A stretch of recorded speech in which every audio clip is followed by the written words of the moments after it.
Well, the song we just sang was about parents, and tomorrow is Father's Day, a day when the family is encouraged to take some time to let Dad know how much he's appreciated. I remember one particular Father's Day that was one of my favorite Daddy's days, and it was maybe a little unusual because, normally there's the concept of maybe they'll make you breakfast or they'll take you out for a meal or take you to your favorite movie where you get to pick, that kind of thing. But there was one year I was just overwhelmed with things that are going along in my life and the property that we have, and we had this big pile of bricks in the back of the property, just piled up. The builders didn't use them, and it wasn't nicely stacked. And I said, do you really want to know what I want on Father's Day? I said, I want those bricks stacked so I can mow around them, and so they don't look so bad to the neighbors, because they were kind of close to the neighbor's house. And they said, well, sure, Dad, we'll do that. And so Leslie and Callie and Gabriel, they all went out there, and we all stacked them together, and we spent about 2 hours. We didn't kill ourselves. It wasn't hard work, but 2 hours together making Dad's life easier. And I'll always remember that and be very appreciative for what they did. So this holiday, like so many other holidays, is set aside as a time to show honor to somebody. In this case, Dad. In others, it might be Mom or our boss, even former presidents who have served this country. Days will be set aside to remember and to honor what they have done or what they are doing for others. And as with all man-made holidays, we can run into the danger of hypocrisy. Do we lavish upon Dad or Mom or somebody else gifts accompanied by words of devotion and praise, only to spend the other 364 days of the year showing less respect and honor? I want to go to my movie every day. Oh, wait, no. That's not what I meant. Of course, Dad's not going to feel genuinely appreciated if he's not otherwise honored throughout the other days of the year. Let's turn to Matthew chapter 15. Let's read something here. Matthew chapter 15.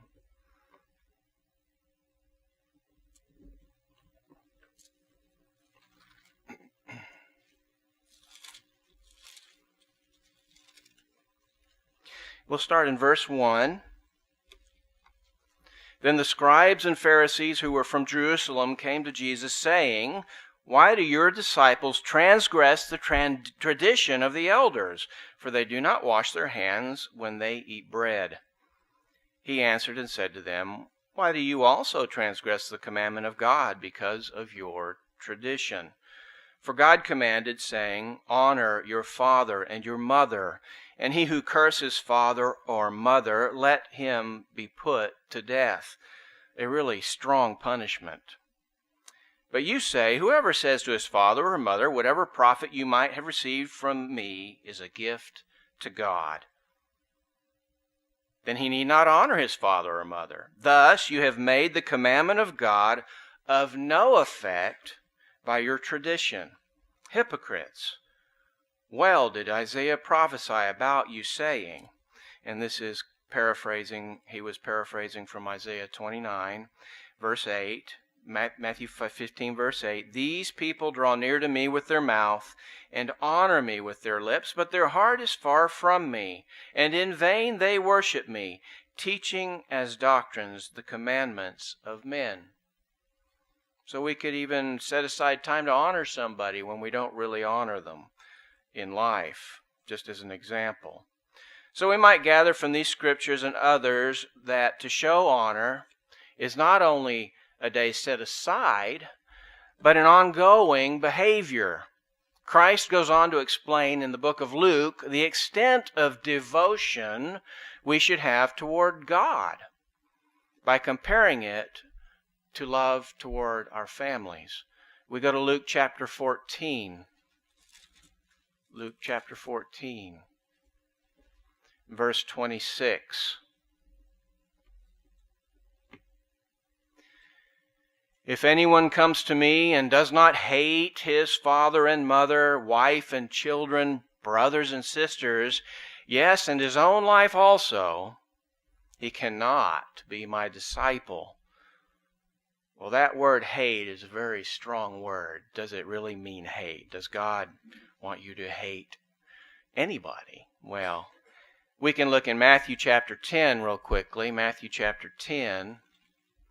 And we'll see it in a form of perspective. And I'll give a little consideration here about what that might mean. Matthew chapter 10, verse 37. He who loves father or mother more than me. So that would mean they love their father and mother, and they love Jesus, but they love father and mother more than me, is not worthy of me. And he who loves son or daughter more than me is not worthy of me. Here he's not saying hate. I was thinking about this. Why would he use the word hate? And people might, have said, and it could be that he was simply using hyperbole, making a very clear statement of the value of following Christ.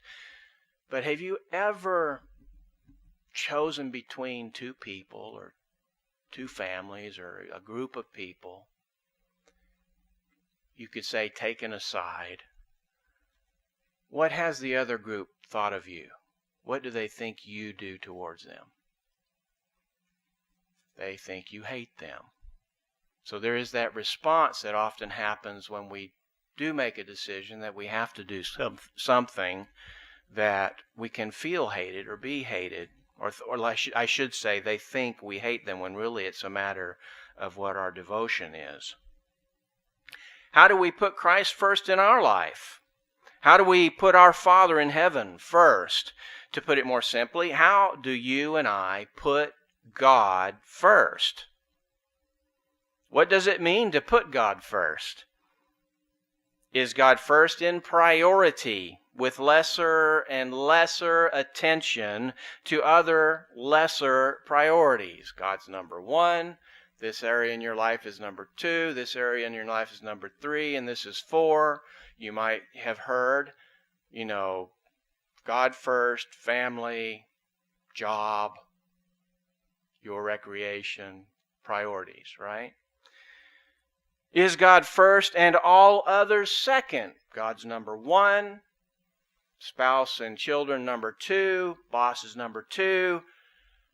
My hobbies are number 2. In other words, God is always first. If you're ever required to make a choice, you always choose God's way. Right? That's another way to look at it. Or is God first in how you deal with all your priorities in life? I'm calling this 2 for 1. 2 for 1, that's the title. All of the number 2s, so to speak, all of these other things in your life, do you treat them like you're number 1? They're number 1. Do you treat them like you would treat God? Let's turn to Matthew chapter 25. Matthew chapter 25. Does that make sense? Okay. Matthew chapter 25, verse 31. I'm going to read through 40. When the Son of Man comes in his glory, and all the holy angels with him, then he will sit on the throne of his glory. All the nations will be gathered before him, and he will separate them one from another, as a shepherd divides his sheep from the goats. And he will set the sheep on his right hand, but the goats on his left. Then the king will say to those on his right hand, Come, you blessed of my Father, inherit the kingdom prepared for you from the foundation of the world. For this is Jesus, I was hungry, and you gave me food. I was thirsty, and you gave me drink. I was a stranger, and you took me in. I was naked, and you clothed me. I was sick, and you visited me. I was in prison, and you came to me. Many situations here, many conditions. Then the righteous will answer him, saying, Lord, when did we see you hungry and feed you, or thirsty and give you drink? When did we see you a stranger and take you in, or naked and clothe you? Or when did we see you sick or in prison and come to you? And the king will answer and say to them, Assuredly, I say to you, inasmuch as you did it to one of the least of these my brethren, you did it to me. We are required. And what I mean by required, the Spirit of God will urge us toward this, to express our honor and respect for God, our love for God, in everything we do, in spending time with our families, in how we do our work or our job, even in our own personal recreation, right? Some things people do in this world for personal recreation, we know not to do because we want to honor God. It's a 2-for-1 deal. You've heard that when people are advertising and they want to sell you something and bring you in. 2 for 1. We could say that God is number one, but that God our Father and Jesus our brother cannot tell the difference between how we would behave toward all that comes second to God. Does that make sense? God's first. Everybody else is second. But when Jesus comes to this earth, He says to us, well done, because you treated me this way when you treated anybody like you would treat me. When you put clothes on the naked and when you fed the hungry. You've all heard the recommendation to put God first, then family, then job, and it goes on. Sometimes they're different. And this is helpful advice for helping us manage priorities of time. Job is third in the list, or somewhere down the list, but it pretty much takes the cake on monopolizing our time. So it's not about the time itself. So the advice is helpful in reminding us not to invest even more time into our work at the expense of our better priorities, our families, and our God. The concept that God is first and all others should be second is also helpful advice on where we should stand. That if we are challenged, we will always choose God. Yes, we will even choose God over family. As an example, Jesus even invited disciples to leave all of their responsibilities in life, good things, family and profession, to follow Him in ministry. You and I will always be challenged in this life to choose something over God. But remembering that everything is always second to God can help us make the right decision, no matter how painful that decision is for the moment. But besides these two approaches, hearkening back to Matthew 25, where Christ declares how the saints took care of Him, again I say it's a 2-for-1 deal. When we think of Father's Day for tomorrow, we should think about how we show honor and respect in every aspect of our lives.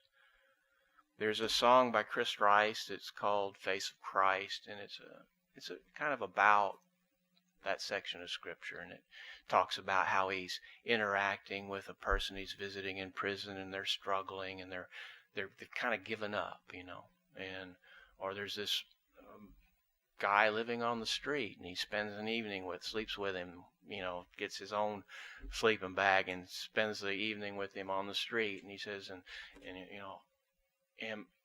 who am I looking at? And if I look closely, am I seeing the face of Christ? And it's the same concept of caring for others as you would care for God. It's so easy to honor God sometimes. You think about it. God's perfect. He's never wrong. If He were right here and He was telling me to do something, oh, yes, sir. No problem. No question. I'll do it. Well, this response to God is a response we can have for every human being, because every one of us is created for the purpose of entering that family, the family of God. no matter whether the person knows it or not. In the end, that's why we're here. And that's a wonderful thing to be thinking on, especially when it's hard to respect somebody.